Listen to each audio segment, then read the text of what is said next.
Saludos, es Erika Fontalvo, directora del diario El Heraldo desde Barranquilla. La maldad, como el horror, nunca descansa. Tampoco lo hacen los monstruos que acechan niños. Sofía Delgado, de 12 años, salió caminando de su casa en el barrio La Victoria, corregimiento de Villagorgona, en Candelaria, Valle del Cauca, el 29 de septiembre a comprar en una tienda cercana un champú para bañar a su mascota. Nunca regresó.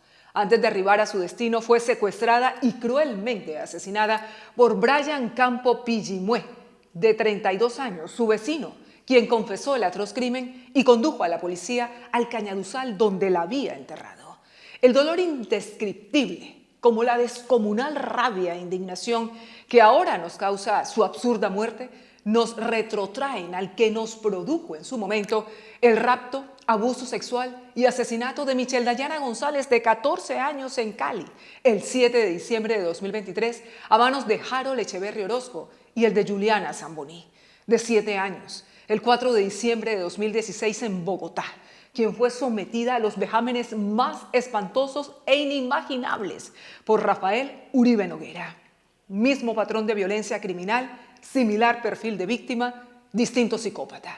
Y sin duda, como elemento común a estas tragedias repetidas e inacabables, nuestro desconcertante sistema de justicia, que insólitamente sigue dejando en la calle a depredadores sexuales con deudas pendientes con la sociedad, pese a haber cometido ya aberrantes delitos contra menores.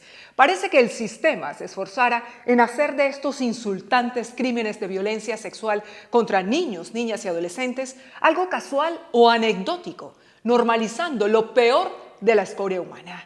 Brian Campo Pillimue. No dejemos nunca de poner nombre y apellido a la gente desalmada. No debía estar en libertad, intentando secuestrar niñas para violarlas, sino respondiendo en un juicio por presunto abuso sexual contra una menor de 14 años por el que había sido imputado en 2018. Pasó un año en un centro de reclusión con medida de aseguramiento, pero fue dejado libre por un juez por vencimiento de términos debido a recurrentes aplazamientos de sus audiencias, dificultades en sus traslados, cuando no por excusas médicas presentadas por su defensa. ¿Alguien tiene algo que decir? ¿O todos pasarán de agache ante esta descarada cadena de errores? Damos mucha vergüenza porque negamos lo evidente. Seguimos siendo incapaces de reconocer que tenemos un grave problema social con alcance jurídico de absoluta desprotección de los derechos de la infancia, si acaso prevalentes en papel mojado. La ineficiencia del Estado y sus instituciones es patética. Y mientras se ignore lo que ocurre y se insista en echar tierra sobre las violencias que con sus profundas raíces sociales y culturales e impactos sobre la salud mental se ensañan contra menores de edad y mujeres, no habrá redención posible a tanta alevosía criminal. De nada sirve tampoco reducir un asunto tan relevante como siempre pasa a exigir que se evalúe lo que falla en el sistema de justicia, aunque dicho sea de paso, igual hace falta hacerlo con urgencia. Es evidente que muchos pretenden que todo se quede como está o que incluso empeore, poniendo sobre la mesa incentivos o rebaja de penas a violadores de menores, como propone la reforma a la justicia del actual gobierno.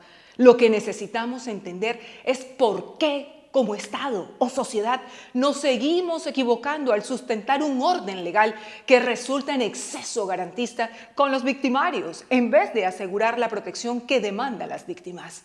En el otro extremo de una balanza que pone a prueba la madurez de la discusión pública, cuando el discurso del miedo se agita, regresa a la palestra el debate sobre la cadena perpetua para asesinos y violadores de menores. Cristian Delgado, padre de Sofía, o Dilian Francisca Toro, gobernadora del Valle del Cauca, la reclaman. No está de más recordar que el Congreso la aprobó, el entonces presidente Iván Duque la firmó y la Corte Constitucional la tumbó en 2021 con el argumento de que no era una medida idónea para asegurar la protección de los niños.